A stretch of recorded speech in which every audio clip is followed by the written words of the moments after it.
Alright, 8th grade honors class, this is surface area and volume of a sphere. Alright, volume of a sphere.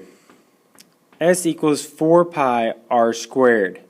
So what we're going to do is basically just find r and then plug it in the formula. So this is probably one of the easiest things you've had to do so far. R is kind of given to you in this problem that says r is 9, so the radius is 9. So all we have to do is go 4 times pi times 9 squared. Well, 9 squared is 81, so 4 pi times 81. Multiply 81 times 4, and you get 324 pi. Now we're done. That's it. That's it left in pi form. If you wanted to find out more or closer to the exact amount, you would actually multiply that by 3.14. As of right now, we'll just keep it in pi form. That's it though. That's all you have to do with surface area of a sphere. It should be the easiest thing you do. Now let's go to volume.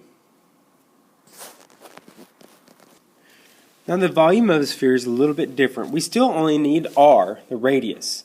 So let's go ahead and plug in our formula. 4/3 pi times 2 cubed.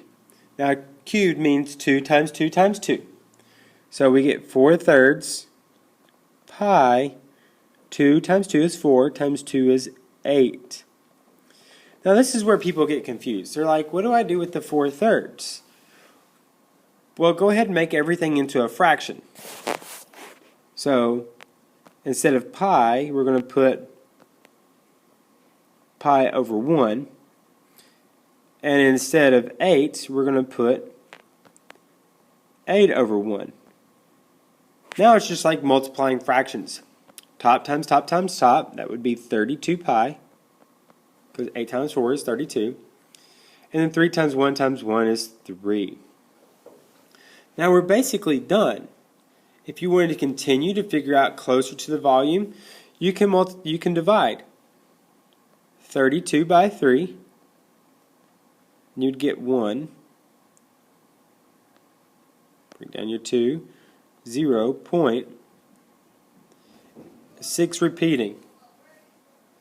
So our answer would be 10.6 repeating pi. And then we'd have to multiply that by pi to actually get even closer to the right answer.